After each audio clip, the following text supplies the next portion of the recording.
나는 이복래다. 올해 63. 사람들은 나를 착한 며느리라고 부른다. 그 말이 사람 하나를 이렇게 만들 줄은 그땐 몰랐다. 아침은 늘 고함으로 시작했다. 야, 안방에서 말순의 목소리가 터졌다. 침대 옆 휠체어가 덜컹 소리를 냈다. 사람 하나 붙여놨으면 숨만 쉬고 살지 말아야지.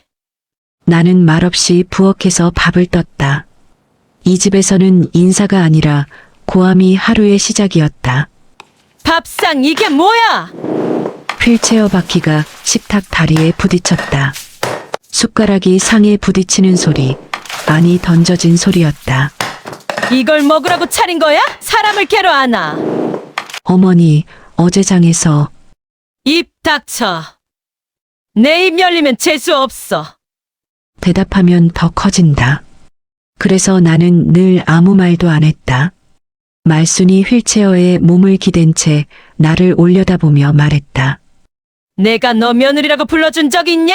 그리고 그날도 핏줄도 아닌 게 밥상 앞에 왜 내가 앉아 있어? 그 말이 사람을 사람 자리에서 밀어내는 소리라는 걸 나는 너무 잘 알았다. 나는 말없이 국을 다시 떴다. 휠체어에서 손이 뻗어왔다. 봤어? 말순이 비웃었다. 내가 다시 하라면 다시 하는 거야. 숟가락이 또 날아갔다. 야, 복례. 내 이름을 부를 때마다 그건 이름이 아니라 명령 같았다. 너 같은 건 갈 데 없어서 여기 붙어 있는 거야. 가슴이 조여왔지만 말하지 않았다. 아들 팔아먹지 마. 말순이 말했다. 죽은 놈 이름 입에 올리는 것도 염치가 있어야지. 그 순간 내가 사람인지 가구인지 헷갈렸다. 오늘 점심 반찬 없어? 국 데워서 아, 또 그 국? 비웃음이 섞였다. 너 인생도 그 국처럼 맨날 그 모양이지? 말순은 휠체어를 돌려 마당 쪽으로 나갔다. 바퀴가 문턱에서 한 번 걸렸다. 대문이 닫혔다. 쿵. 나는 혼자 남아 바닥에 떨어진 숟가락을 씻었다. 거울에 비친 내 얼굴은 아무 일도 없다는 얼굴이었다. 그게 이 집에서 살아남는 법이었다. 늘 그렇듯 최말순은 식사 후 경로당을 찾는다. 아이고, 최어머니 나오셨네. 경로당 문을 여는 순간 시선이 한꺼번에 쏠렸다. 휠체어를 미는 건 늘 그랬듯 나 박복래였다. 며느리 고생 많네. 저 집은 복래 씨가 다 한다며? 나는 고개를 숙였다. 인사를 받는 건 내 몫이었고 고개를 들고 받는 건 늘 말순의 몫이었다. 말순은 휠체어에서 팔을 툭 내밀었다. 야, 천천히 좀 밀어. 목소리는 충분히 컸다. 사람들 귀에 다 들어가게. 나는 속도를 줄였다. 그때 말순이 경로당 한가운데서 더 크게 말했다. 요즘 며느리들은 말이야. 사람 하나 돌보는 것도 생색은 타네. 사람들 웃음이 반박자 늦게 터졌다. 말순은 그 웃음을 확인하듯 고개를 한 번 더 들었다. 우리 복례는 착하긴 한데 머리가 좀 두네. 웃었다. 사람들 보란 듯이. 내가 말 안 하면 뭘 해야 할지도 몰라. 손이야 빠른데 생각이 없어. 내 손이 휠체어 손잡이를 꽉 움켜쥐었다. 아이고 어머니.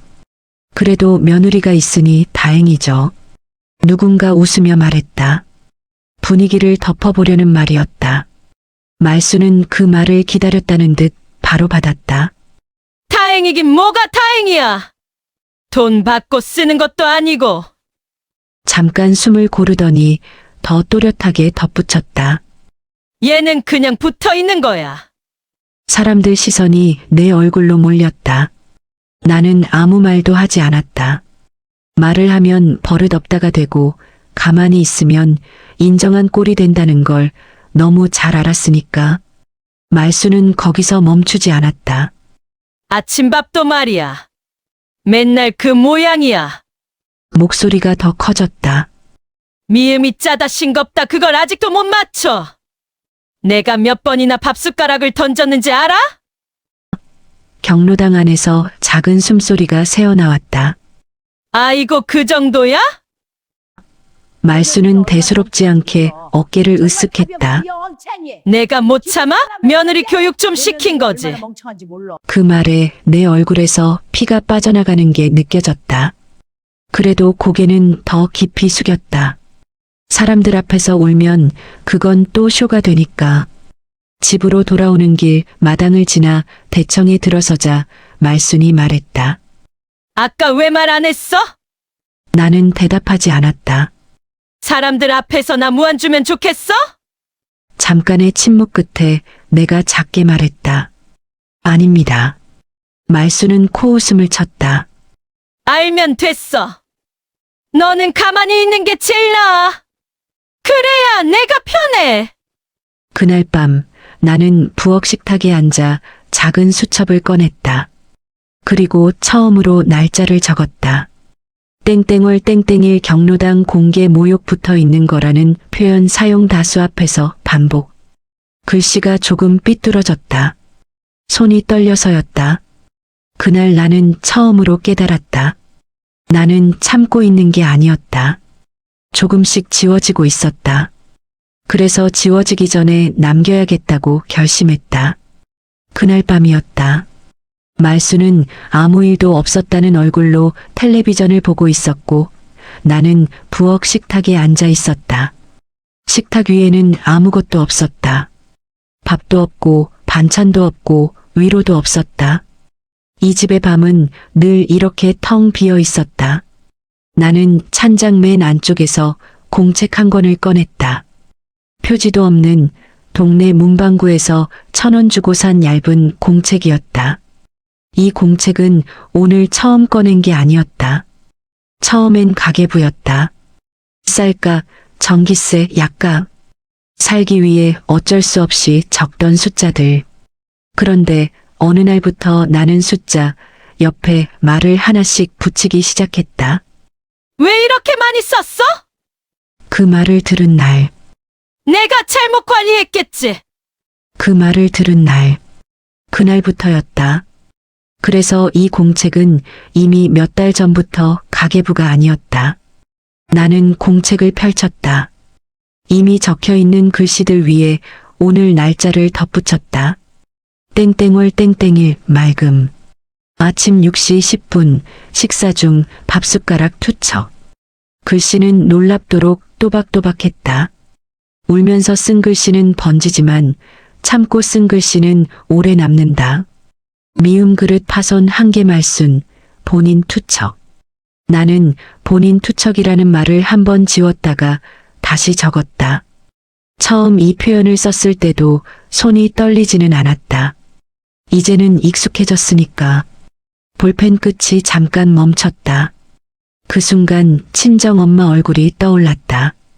동래야, 네가 좀 참아. 엄마는 항상 그렇게 말했다. 그 말로 나를 키웠고 그 말로 나를 시집 보냈다. 나는 그 말 때문에 몇 달을 더 버텼다. 그리고 그 말 때문에 이 공책을 쓰기 시작했다. 방 안에서 말순의 목소리가 들렸다. 복내야 물. 나는 이미 알고 있었다. 이 소리가 몇 시쯤 나오는지도. 셋을 셌다. 하나, 둘, 셋. 그리고 일어나서 물을 가져갔다. 왜 이렇게 늦어? 사람 죽이려고 작정했어? 말은 예상 그대로였다. 나는 아무 말도 하지 않고 컵을 내려놓았다. 말순이 물을 마시는 동안 나는 이미 익숙한 절차를 머릿속으로 밟았다. 시간, 말, 표정. 부엌으로 돌아와 공책을 다시 폈다. 오후 8시 32분, 물 제공 지연 3초, 사람 죽이려고 작정했어 발언. 그때 나는 처음으로 나 자신에게 조용히 말했다. 이건 내 잘못이 아니다. 이 문장은 공책에 적지 않았다. 아직은 마음속에만 가지고 있어야 했으니까. 그날 이후 내 하루는 이미 2개였다. 보이는 하루와 기록되는 하루. 오전 5시 5분 기상체위 변경. 손 느리다 발언. 오전 7시 40분, 약 투여. 이딴 약 먹고 더 아프다 욕설. 오후 1시 10분, 외출 중 휠체어 밀며 붙어 있는 거, 공개 발언 경로당. 나는 감정을 적지 않았다. 억울함도 분노도 적지 않았다. 사실만 적었다. 사실은 나중에 말이 되어주니까. 영수증도 이미 모아두고 있었다. 기저귀가, 영양식, 택시비, 깨진 그릇값. 영수증 뒤에는 언제나 같은 말을 썼다. 원인 투척. 말수는 아무것도 눈치채지 못했다. 내가 조용해질수록 자기가 이겼다고 믿었다. 하지만 조용해진 나는 이미 움직이고 있었다. 그날 밤 공책 맨 뒤에 이미 적혀있던 문장을 나는 다시 읽었다. 나는 참고 있는 게 아니다. 준비하고 있다. 그리고 그 아래에 한 줄을 더 적었다. 엄마처럼 살지는 않겠다. 공책을 덮었다. 나는 아직 이 집을 나가지 않았다. 아직 뒤집지도 않았다. 하지만 이미 돌아갈 수는 없었다. 그 말은 싸우다 나온 말이 아니었다. 그래서 더 잔인했다. 그날은 유난히 말순의 기분이 좋았다. 서울에서 소포가 하나 도착했기 때문이다. 포장을 뜯자 고급 캐시미어 숄이 나왔다. 이거 봐라. 우리 서연이가 보냈다. 말수는 숄을 무릎 위에 펼쳐놓고 손으로 몇 번이나 쓸어내렸다. 역시 딸은 달라. 내가 뭘 좋아하는지 딱 알아. 나는 부엌에서 국을 끓이며 아무 말도 하지 않았다. 복내야. 말순이 갑자기 부드러운 목소리로 불렀다. 이럴 때가 제일 위험했다. 이제 정리 좀 해놔야겠더라. 나는 국자를 든 채로 가만히 서 있었다. 뭘 정리하신다는 말씀이세요? 말수는 아무렇지 않게 말했다. 유언. 그 말에 내 손이 살짝 멈췄다. 집이랑 통장. 다 서연이 앞으로 해놨어. 말수는 숄을 다시 한번 만지며 말했다. 너한테도 말은 해줘야지 싶어서. 나는 천천히 국자를 내려놓고 식탁 쪽으로 돌아섰다. 그럼 저는요? 목소리는 이상하리만치 차분했다. 말수는 나를 보며 고개를 갸웃했다. 왜 내가 뭘 바래? 그리고 아주 또렷하게 말했다. 넌 남이잖아.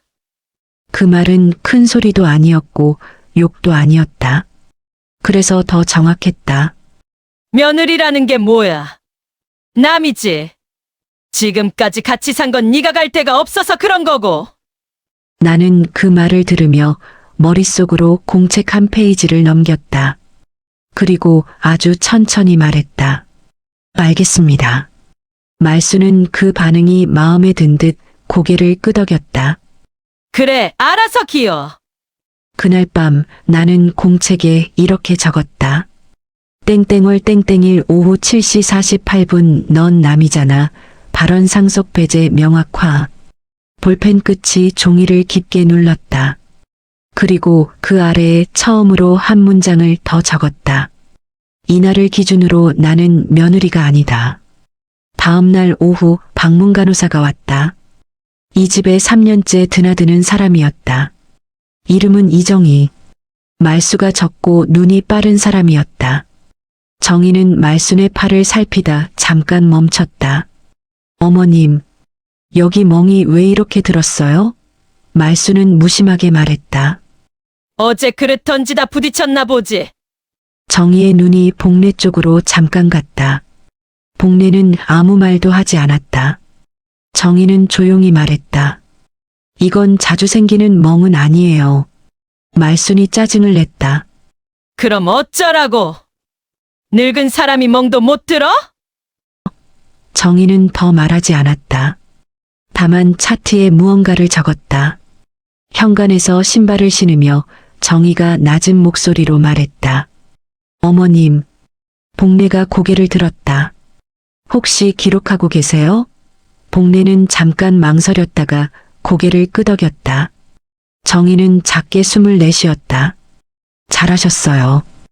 그 한마디였다.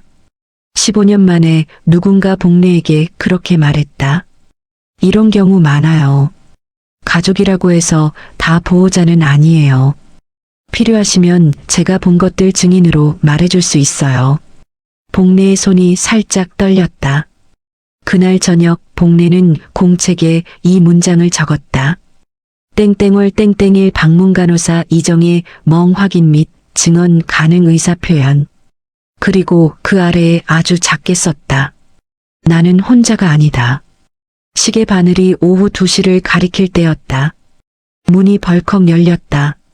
엄마, 현관에서 높고 날카로운 목소리가 울렸다. 나는 부엌에서 빈 반찬통을 씻고 있었다. 점심은 밥과 국, 간단한 반찬으로 끝났다. 말순이 입맛 없다고 했기 때문이다. 아니 이게 뭐야? 서연은 식탁 위를 보자마자 목소리가 달라졌다. 반찬은? 점심 먹은 거 맞아. 말순은 소파에 앉아 말없이 보고만 있었다. 서연은 그걸 보고 나를 향해 말했다. 언니 설마 엄마 점심을 이렇게 대충 넘긴 거야? 나는 차분히 말했다. 어머님이 입맛 없다고 하셨어요. 서연의 얼굴이 확 굳었다. 그래도 그렇지. 연세 있는 분인데 먹이려고 애는 써야지. 말순이 그제야 입을 열었다. 내가 괜찮다 했어. 서연은 곧장 어머니 쪽으로 몸을 기울였다. 엄마, 이렇게 참지 마. 그리고 나를 쏘아보며 말했다. 언니가 엄마한테 이럴 줄은 몰랐다. 서울에 있을 땐 몰랐는데 막상 와보니까 너무 성의 없어 보여. 이게 간병이야. 아니면 그냥 같이 사는 척만 하는 거야? 내 손이 싱크대 가장자리를 꽉 잡았다. 하지만 놓지 않았다. 놓는 순간 울음이 올라올 것 같아서였다. 엄마, 서연은 더 크게 말했다. 혹시 언니가 요즘 엄마 소홀히 대하는 거 아니야? 밥도 이 모양이고 집도 어수선하고. 말수는 그 말에 아무 말도 하지 않았다. 침묵은 동이처럼 쓰였다. 서연은 그걸 놓치지 않았다. 봐, 엄마도 말 못하잖아. 내가 조심스럽게 말했다. 서연 씨, 점심은 의사 선생님이 무리하지 말라고. 서연이 말을 끊었다. 의사. 다 핑계지. 언니, 서연의 목소리가 갑자기 낮아졌다. 하지만 더 날카로웠다. 엄마한테도 이럴 거야? 나중에 아프면? 그 말은 협박처럼 들렸다. 나는 그제야 알았다. 이 여자는 어머니를 걱정하는 게 아니라 자기 죄책감을 며느리한테 던지고 있다는 걸. 엄마, 서연이 다시 말했다. 이렇게 살 바엔 시설 알아보는 게 낫지 않아? 그리고 아주 자연스럽게 덧붙였다. 어차피 언니도 힘들잖아.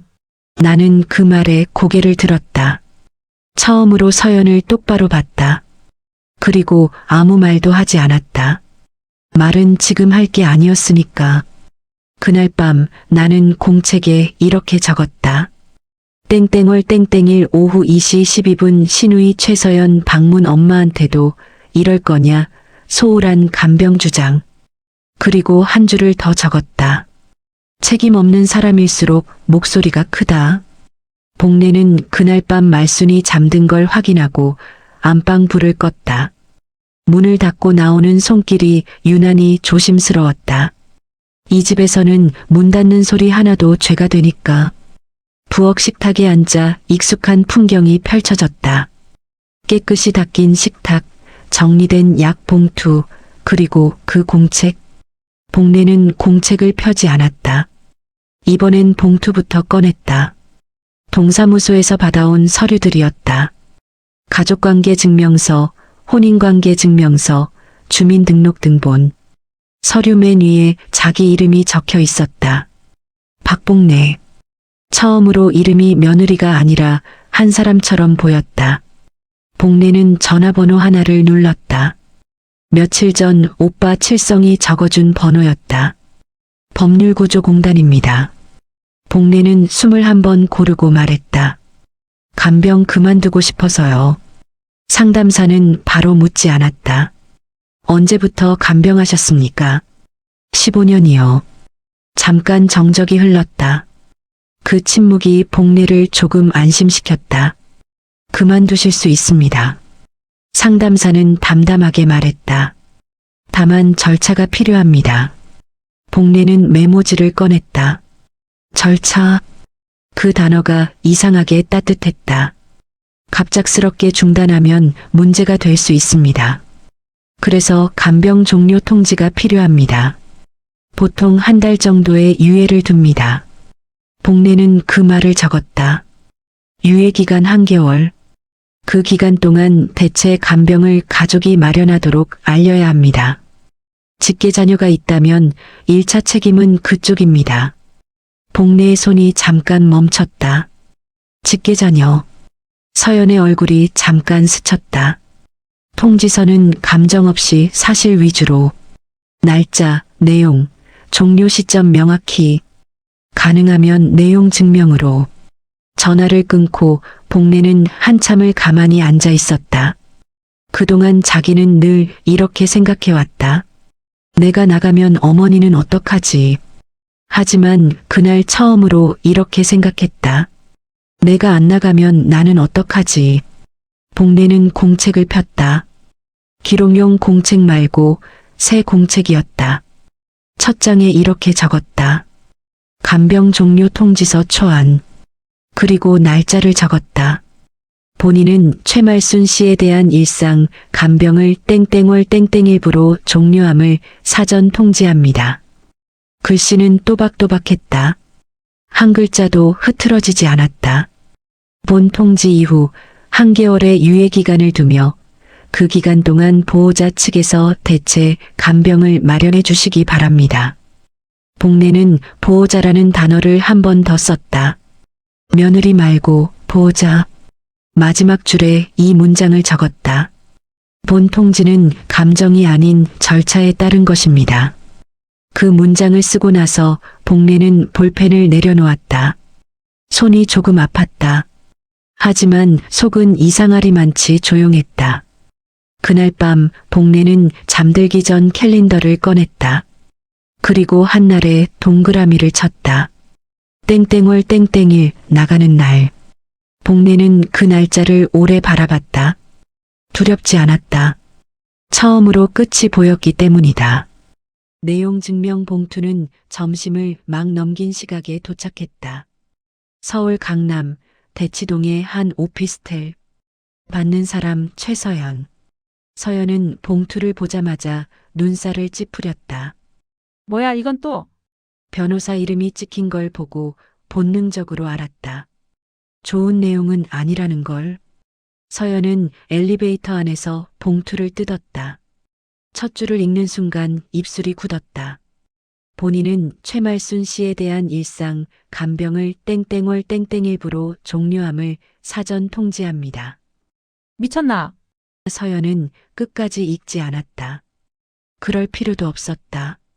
전화는 바로 대구로 향했다. 엄마, 말순의 집 전화가 울렸다. 나는 부엌에서 김치를 썰다 그 소리를 들었다. 이게 뭐야? 이게 무슨 소리야? 수화기 너머로 서연의 목소리가 거칠게 튀어나왔다. 말순이 당황해 말했다. 뭐가? 복례 언니가 간병을 그만둔대. 말순의 시선이 부엌 쪽으로 향했다. 나는 칼질을 멈추지 않았다. 이미 이 장면도 공책에 적어둘 생각이었다. 엄마, 이거 장난 아니야. 서연은 목소리를 낮췄다. 하지만 그 안에는 분노보다 계산이 먼저였다. 한 달 유예. 그럼 그 다음은? 말순이 나를 향해 소리쳤다. 박복례, 이게 무슨 짓이야? 나는 칼을 내려놓고 조용히 말했다. 말씀드렸잖아요. 저는 남이라고. 그 말에 전화기 너머에서 서연의 숨이 멎었다. 언니, 서연은 며칠 뒤 직접 내려왔다. 이번엔 웃는 얼굴이었다. 사람은 돈 앞에서 톤이 바뀐다. 너무 감정적으로 결정한 것 같아서. 서연은 커피를 내려놓으며 말했다. 엄마도 놀라셨고. 말수는 아무 말도 하지 않았다. 서연은 그 침묵을 자기 편으로 썼다. 언니가 힘든 건 이해. 그래서 말인데, 서연은 잠깐 말을 멈췄다. 그리고 핵심을 꺼냈다. 얼마면 돼? 나는 그 말을 듣고 눈을 내리지 않았다. 피하지도 않았다. 그냥 바로 봤다. 간병비, 위자료 같은 거 말고. 서연은 서류를 꺼냈다. 이 정도면 합리적이잖아. 나는 서류를 보지 않았다.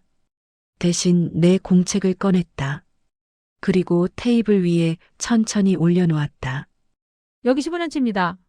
서연의 표정이 굳었다. 시간, 내용, 지출. 그릇 깨진 날, 숟가락 날아간 날, 사람들 앞에서 모욕당한 날. 나는 차분하게 말했다. 이건 합의 대상이 아니에요. 정리 대상입니다. 서연이 처음으로 목소리를 높였다. 그럼 엄마는 어떡하라고? 나는 조용히 답했다. 딸이 계시잖아요. 그 말은 차갑지도 따뜻하지도 않았다. 그냥 사실이었다. 서연은 그제야 깨달았다. 이 며느리는 더 이상 사정하는 사람이 아니라는 걸. 나는 공책 맨 마지막 페이지에 이 문장을 적었다.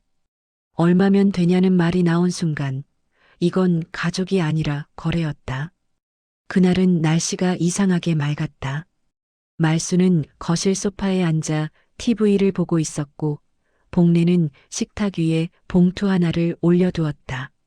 하얀 봉투, 이름 석자가 또렷했다. 간병 종료 통지서. 이게 뭐야? 말순이 봉투를 집어들며 말했다. 복례는 의자를 끌어당겨 맞은편에 앉았다. 말씀드린 겁니다. 목소리는 놀랍도록 평온했다. 말수는 봉투를 뜯었다. 종이를 읽는 동안 이마에 주름이 깊어졌다. 본인은 땡땡월 땡땡일부로 최말순 씨에 대한 일상 간병을 종료함을 사전 통지합니다. 이게 무슨 소리야? 말순의 목소리가 처음으로 흔들렸다. 너 지금 나 버리겠다는 거야?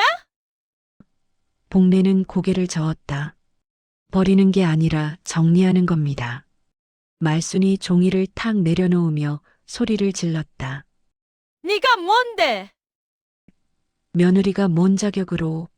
그 순간 현관에서 초인종이 울렸다. 딩동.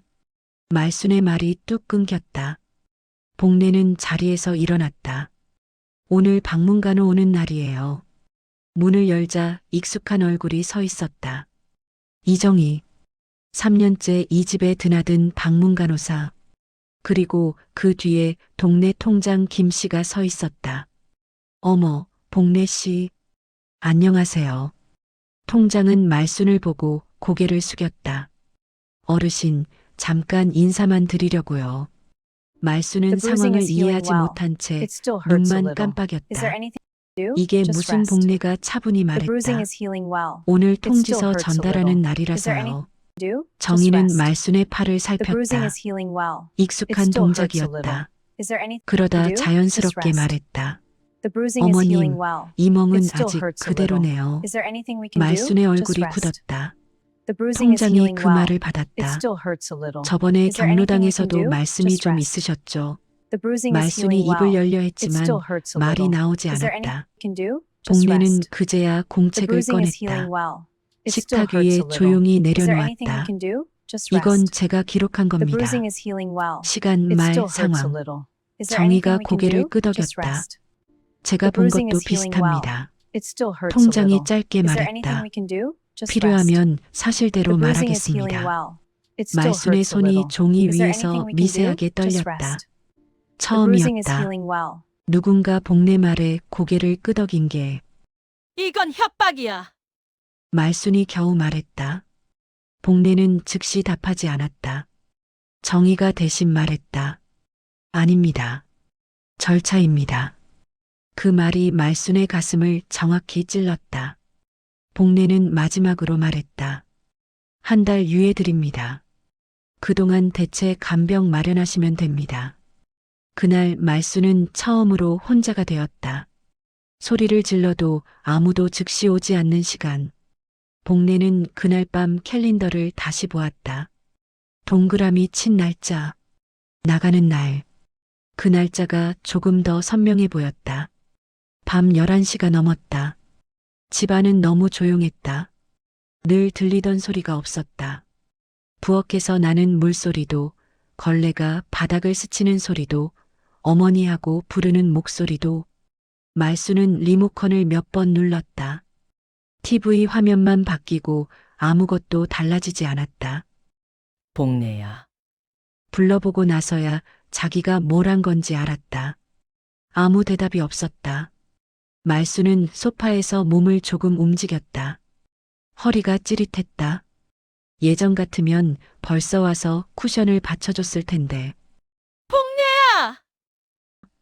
이번엔 목소리가 커졌다. 답은 없었다. 집안이 이렇게 넓은 곳이었나 처음 느꼈다. 휴대폰을 집어들었다. 전화번호를 누르다 멈췄다. 누구에게 걸어야 할지 순간 헷갈렸다.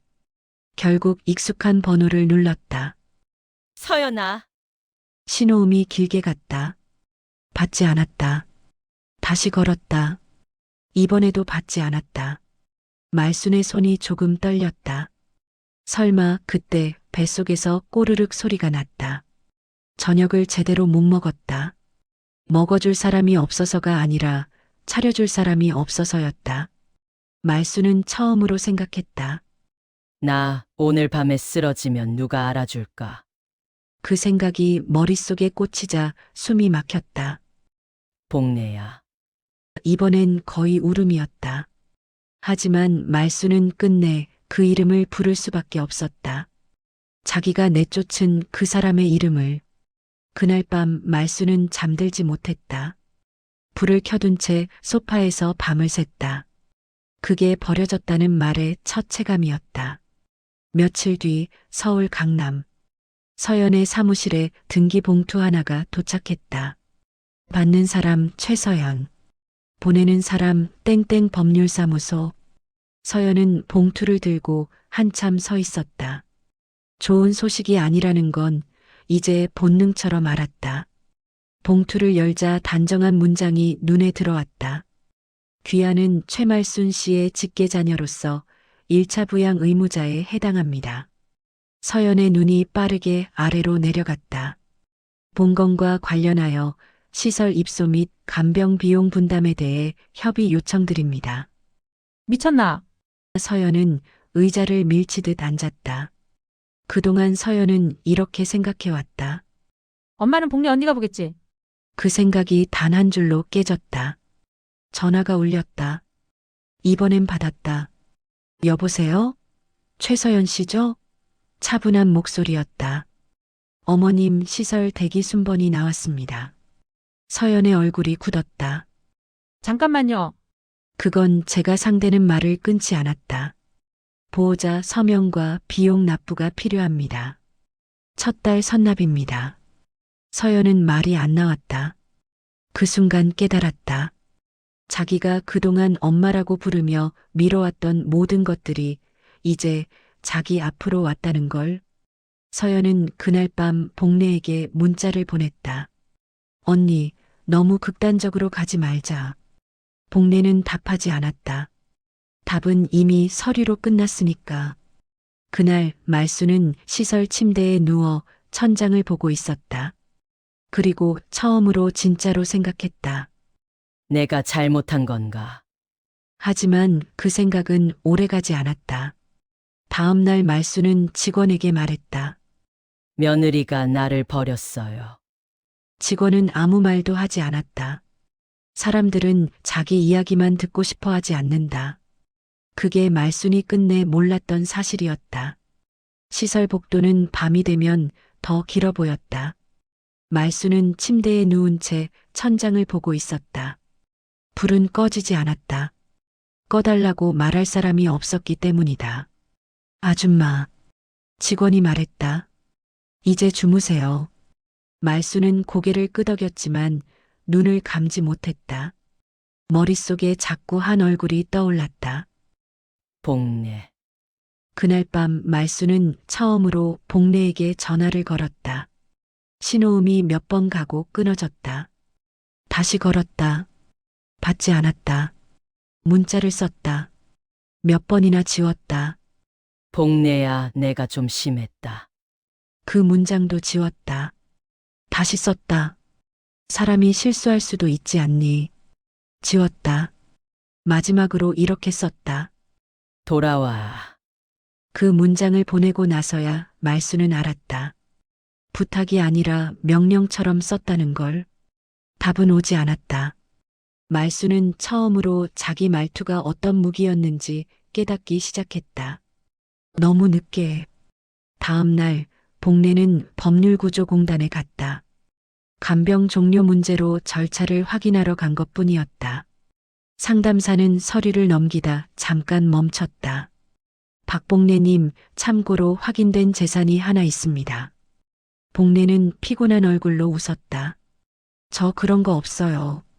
남편이 남긴 건 빚이랑 사진뿐이었어요.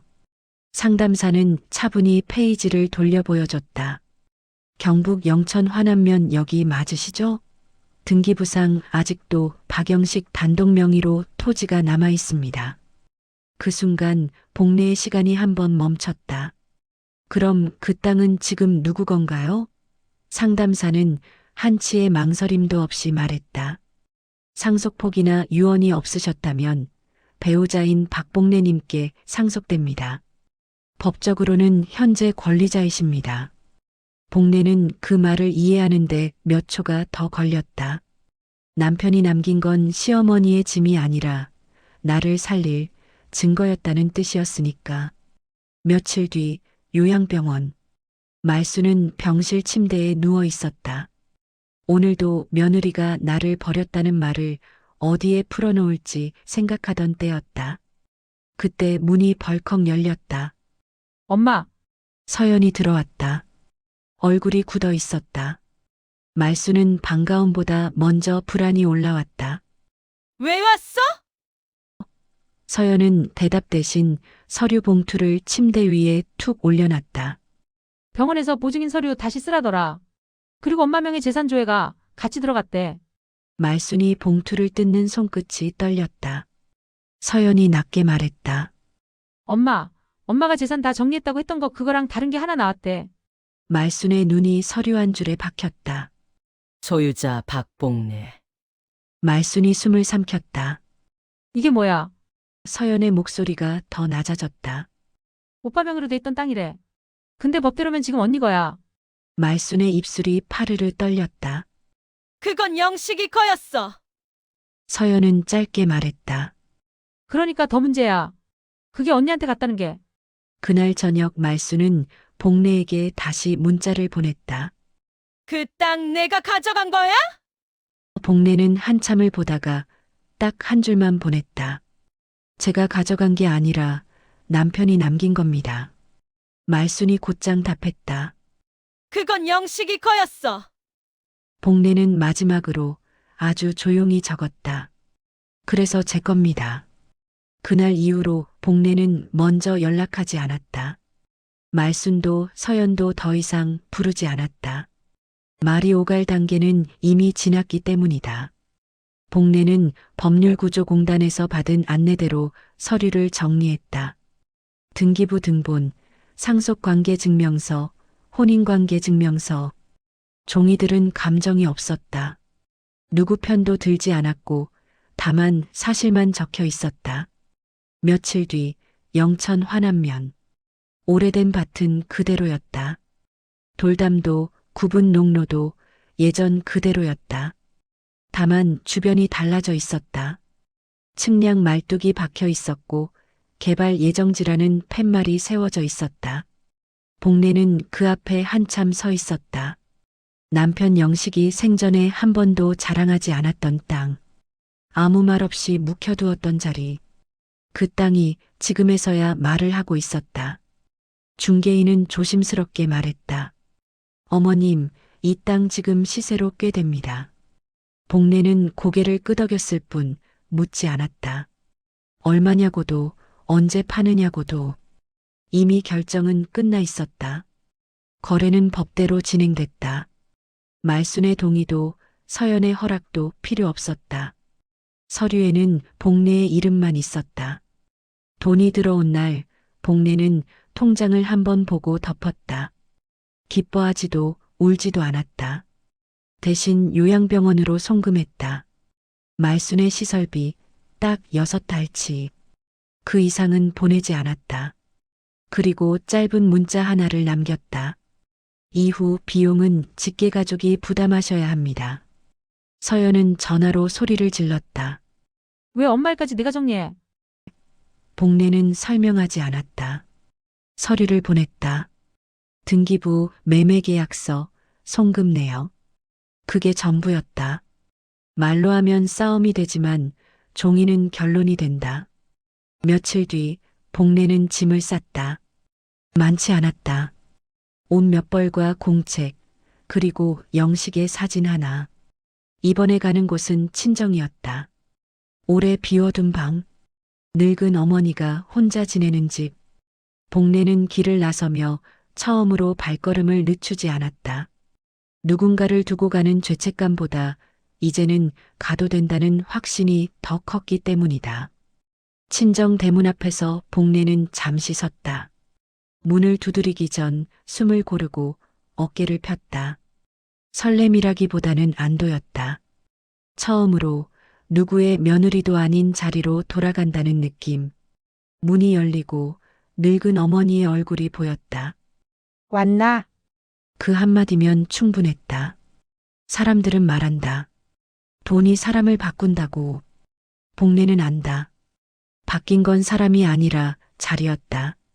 법은 늦게 왔지만 정확했고 땅은 끝내 거짓말을 하지 않았다. 아무 말도 하지 않았지만 가장 오래 기억하고 있었다. 내용 증명 봉투는 점심을 막 넘긴 시각에 도착했다. 서울 강남 대치동의 한 오피스텔. 받는 사람 최서연. 서연은 봉투를 보자마자 눈살을 찌푸렸다. 뭐야, 이건 또? 변호사 이름이 찍힌 걸 보고 본능적으로 알았다. 좋은 내용은 아니라는 걸. 서연은 엘리베이터 안에서 봉투를 뜯었다. 첫 줄을 읽는 순간 입술이 굳었다. 본인은 최말순 씨에 대한 일상 간병을 땡땡월 땡땡일부로 종료함을 사전 통지합니다. 미쳤나? 서연은 끝까지 읽지 않았다. 그럴 필요도 없었다. 전화는 바로 대구로 향했다. 엄마, 말순의 집 전화가 울렸다. 나는 부엌에서 김치를 썰다 그 소리를 들었다. 이게 뭐야? 이게 무슨 소리야? 수화기 너머로 서연의 목소리가 거칠게 튀어나왔다. 말순이 당황해 말했다. 뭐가? 복례 언니가 간병을 그만둔대. 말순의 시선이 부엌 쪽으로 향했다. 나는 칼질을 멈추지 않았다. 이미 이 장면도 공책에 적어둘 생각이었다. 엄마, 이거 장난 아니야.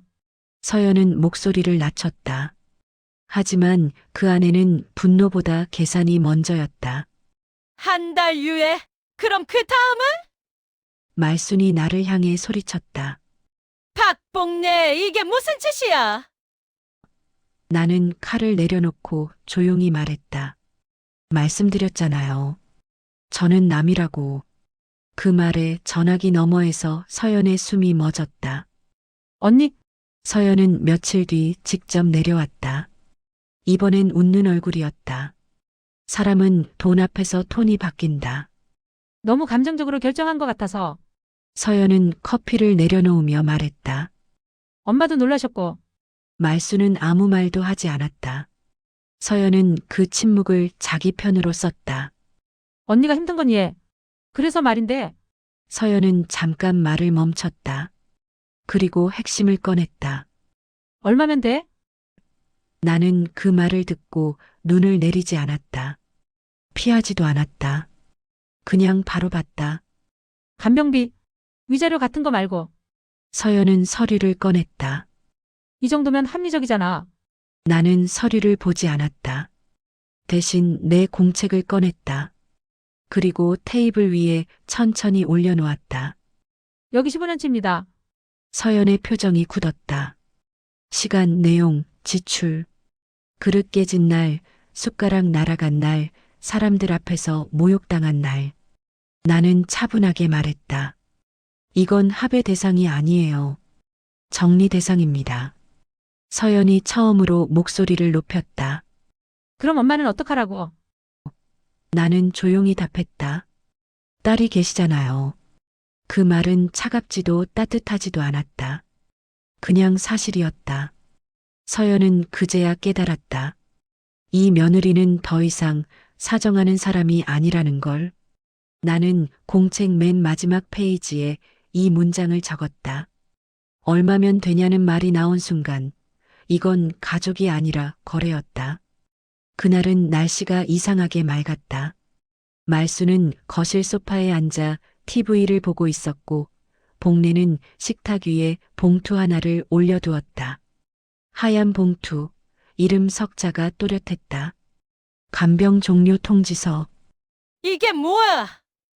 말순이 봉투를 집어들며 말했다. 복례는 의자를 끌어당겨 맞은편에 앉았다. 말씀드린 겁니다. 목소리는 놀랍도록 평온했다. 말수는 봉투를 뜯었다. 종이를 읽는 동안 이마에 주름이 깊어졌다. 본인은 땡땡월 땡땡일부로 최말순 씨에 대한 일상 간병을 종료함을 사전 통지합니다. 이게 무슨 소리야? 말순의 목소리가 처음으로 흔들렸다. 너 지금 나 버리겠다는 거야? 복례는 고개를 저었다. 버리는 게 아니라 정리하는 겁니다. 말순이 종이를 탁 내려놓으며 소리를 질렀다. 네가 뭔데? 며느리가 뭔 자격으로. 그 순간 현관에서 초인종이 울렸다. 딩동. 말순의 말이 뚝 끊겼다. 복례는 자리에서 일어났다. 오늘 방문간호 오는 날이에요. 문을 열자 익숙한 얼굴이 서 있었다. 이정희. 3년째 이 집에 드나든 방문간호사. 그리고 그 뒤에 동네 통장 김 씨가 서 있었다. 어머, 복례 씨. 안녕하세요. 통장은 말순을 보고 고개를 숙였다. 어르신, 잠깐 인사만 드리려고요. 말순은 상황을 이해하지 못한 채 눈만 깜빡였다. 이게 무슨 복례가 차분히 말했다. 오늘 통지서 전달하는 날이라서요. 정희는 말순의 팔을 살폈다. 익숙한 동작이었다. 그러다 자연스럽게 말했다. 어머님, 이 멍은 아직 그대로네요. 말순의 얼굴이 굳었다. 통장이 그 말을 받았다. 저번에 경로당에서도 말씀이 좀 있으셨죠. 말순이 입을 열려 했지만 말이 나오지 않았다. 복례는 그제야 공책을 꺼냈다. 식탁 위에 조용히 내려놓았다. 이건 제가 기록한 겁니다. 시간, 말, 상황. 정희가 고개를 끄덕였다. 제가 본 것도 비슷합니다. 통장이 짧게 말했다. 필요하면 사실대로 말하겠습니다. 말순의 손이 종이 위에서 미세하게 떨렸다. 처음이었다. 누군가 복례 말에 고개를 끄덕인 게. 이건 협박이야. 말순이 겨우 말했다. 복례는 즉시 답하지 않았다. 정희가 대신 말했다. 아닙니다. 절차입니다. 그 말이 말순의 가슴을 정확히 찔렀다. 복례는 마지막으로 말했다. 한 달 유예 드립니다. 그동안 대체 간병 마련하시면 됩니다. 그날 말순은 처음으로 혼자가 되었다. 소리를 질러도 아무도 즉시 오지 않는 시간. 복례는 그날 밤 캘린더를 다시 보았다. 동그라미 친 날짜. 나가는 날. 그 날짜가 조금 더 선명해 보였다. 밤 11시가 넘었다. 집안은 너무 조용했다. 늘 들리던 소리가 없었다. 부엌에서 나는 물소리도, 걸레가 바닥을 스치는 소리도, 어머니하고 부르는 목소리도. 말수는 리모컨을 몇 번 눌렀다. TV 화면만 바뀌고 아무것도 달라지지 않았다. 복례야. 불러보고 나서야 자기가 뭘 한 건지 알았다. 아무 대답이 없었다. 말수는 소파에서 몸을 조금 움직였다. 허리가 찌릿했다. 예전 같으면 벌써 와서 쿠션을 받쳐줬을 텐데. 복례야! 이번엔 목소리가 커졌다. 답은 없었다. 집안이 이렇게 넓은 곳이었나 처음 느꼈다. 휴대폰을 집어들었다. 전화번호를 누르다 멈췄다. 누구에게 걸어야 할지 순간 헷갈렸다. 결국 익숙한 번호를 눌렀다. 서연아, 신호음이 길게 갔다. 받지 않았다. 다시 걸었다. 이번에도 받지 않았다. 말순의 손이 조금 떨렸다. 설마 그때 뱃속에서 꼬르륵 소리가 났다. 저녁을 제대로 못 먹었다. 먹어줄 사람이 없어서가 아니라 차려줄 사람이 없어서였다. 말순은 처음으로 생각했다. 나 오늘 밤에 쓰러지면 누가 알아줄까? 그 생각이 머릿속에 꽂히자 숨이 막혔다. 복래야. 이번엔 거의 울음이었다. 하지만 말순은 끝내 그 이름을 부를 수밖에 없었다.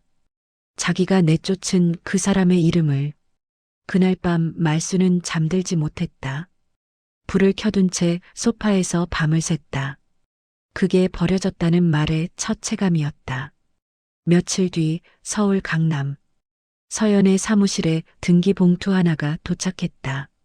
받는 사람 최서연. 보내는 사람 땡땡 법률사무소. 서연은 봉투를 들고 한참 서 있었다. 좋은 소식이 아니라는 건 이제 본능처럼 알았다. 봉투를 열자 단정한 문장이 눈에 들어왔다. 귀하는 최말순 씨의 직계자녀로서 1차 부양 의무자에 해당합니다. 서연의 눈이 빠르게 아래로 내려갔다. 본건과 관련하여 시설 입소 및 간병 비용 분담에 대해 협의 요청드립니다. 미쳤나? 서연은 의자를 밀치듯 앉았다. 그동안 서연은 이렇게 생각해왔다. 엄마는 복래 언니가 보겠지.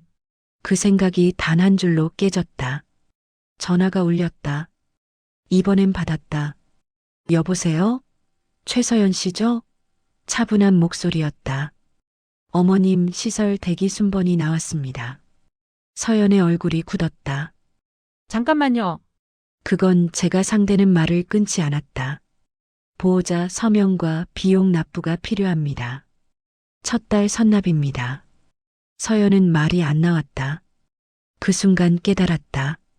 자기가 그동안 엄마라고 부르며 미뤄왔던 모든 것들이 이제 자기 앞으로 왔다는 걸. 서연은 그날 밤 복래에게 문자를 보냈다. 언니, 너무 극단적으로 가지 말자. 복래는 답하지 않았다. 답은 이미 서류로 끝났으니까. 그날 말순은 시설 침대에 누워 천장을 보고 있었다. 그리고 처음으로 진짜로 생각했다. 내가 잘못한 건가? 하지만 그 생각은 오래가지 않았다. 다음 날 말순은 직원에게 말했다. 며느리가 나를 버렸어요. 직원은 아무 말도 하지 않았다. 사람들은 자기 이야기만 듣고 싶어 하지 않는다. 그게 말순이 끝내 몰랐던 사실이었다. 시설 복도는 밤이 되면 더 길어 보였다. 말순은 침대에 누운 채 천장을 보고 있었다. 불은 꺼지지 않았다. 꺼달라고 말할 사람이 없었기 때문이다. 아줌마. 직원이 말했다. 이제 주무세요. 말순은 고개를 끄덕였지만 눈을 감지 못했다. 머릿속에 자꾸 한 얼굴이 떠올랐다. 복래. 그날 밤 말순은 처음으로 복래에게 전화를 걸었다. 신호음이 몇 번 가고 끊어졌다. 다시 걸었다. 받지 않았다. 문자를 썼다. 몇 번이나 지웠다. 복래야, 내가 좀 심했다. 그 문장도 지웠다. 다시 썼다. 사람이 실수할 수도 있지 않니? 지웠다. 마지막으로 이렇게 썼다. 돌아와. 그 문장을 보내고 나서야 말순은 알았다. 부탁이 아니라 명령처럼 썼다는 걸. 답은 오지 않았다. 말순은 처음으로 자기 말투가 어떤 무기였는지 깨닫기 시작했다. 너무 늦게. 다음 날 복래는 법률구조공단에 갔다. 간병 종료 문제로 절차를 확인하러 간 것뿐이었다. 상담사는 서류를 넘기다 잠깐 멈췄다. 박복래님, 참고로 확인된 재산이 하나 있습니다. 복래는 피곤한 얼굴로 웃었다. 저 그런 거 없어요. 남편이 남긴 건 빚이랑 사진뿐이었어요. 상담사는 차분히 페이지를 돌려 보여줬다. 경북 영천 화남면 여기 맞으시죠? 등기부상 아직도 박영식 단독 명의로 토지가 남아 있습니다. 그 순간 복례의 시간이 한번 멈췄다. 그럼 그 땅은 지금 누구 건가요? 상담사는 한치의 망설임도 없이 말했다. 상속폭이나 유언이 없으셨다면 배우자인 박복례님께 상속됩니다. 법적으로는 현재 권리자이십니다. 복례는 그 말을 이해하는데 몇 초가 더 걸렸다. 남편이 남긴 건 시어머니의 짐이 아니라 나를 살릴 증거였다는 뜻이었으니까. 며칠 뒤 요양병원. 말수는 병실 침대에 누워 있었다. 오늘도 며느리가 나를 버렸다는 말을 어디에 풀어놓을지 생각하던 때였다. 그때 문이 벌컥 열렸다. 엄마, 서연이 들어왔다. 얼굴이 굳어 있었다. 말수는 반가움보다 먼저 불안이 올라왔다. 왜 왔어? 서연은 대답 대신 서류 봉투를 침대 위에 툭 올려놨다. 병원에서 보증인 서류 다시 쓰라더라. 그리고 엄마 명의 재산 조회가 같이 들어갔대. 말순이 봉투를 뜯는 손끝이 떨렸다. 서연이 낮게 말했다. 엄마가 재산 다 정리했다고 했던 거 그거랑 다른 게 하나 나왔대. 말순의 눈이 서류 한 줄에 박혔다. 소유자 박복례. 말순이 숨을 삼켰다. 이게 뭐야? 서연의 목소리가 더 낮아졌다. 오빠 명의로 돼 있던 땅이래. 근데 법대로면 지금 언니 거야. 말순의 입술이 파르르 떨렸다. 그건 영식이 거였어. 서연은 짧게 말했다. 그러니까 더 문제야. 그게 언니한테 갔다는 게. 그날 저녁 말순은 복례에게 다시 문자를 보냈다. 그 땅 내가 가져간 거야? 복례는 한참을 보다가 딱 한 줄만 보냈다. 제가 가져간 게 아니라 남편이 남긴 겁니다. 말순이 곧장 답했다. 그건 영식이 거였어. 복례는 마지막으로 아주 조용히 적었다. 그래서 제 겁니다. 그날 이후로 복례는 먼저 연락하지 않았다. 말순도 서연도 더 이상 부르지 않았다. 말이 오갈 단계는 이미 지났기 때문이다. 복례는 법률구조공단에서 받은 안내대로 서류를 정리했다. 등기부 등본, 상속관계증명서, 혼인관계증명서. 종이들은 감정이 없었다. 누구 편도 들지 않았고 다만 사실만 적혀 있었다. 며칠 뒤 영천 화남면. 오래된 밭은 그대로였다. 돌담도 구분 농로도 예전 그대로였다.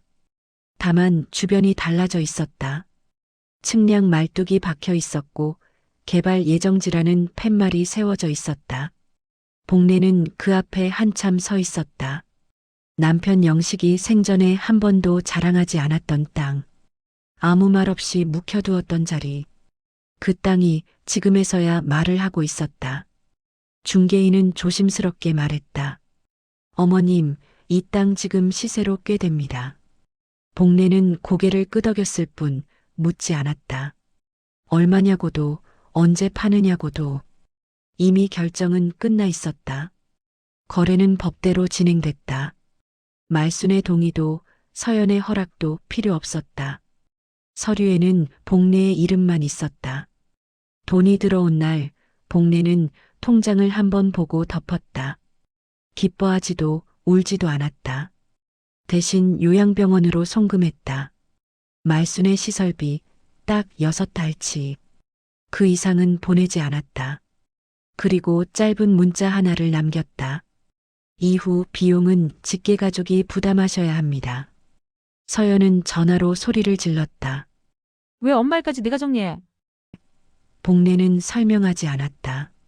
서류를 보냈다. 등기부 매매계약서, 송금 내역. 그게 전부였다. 말로 하면 싸움이 되지만 종이는 결론이 된다. 며칠 뒤 복례는 짐을 쌌다. 많지 않았다.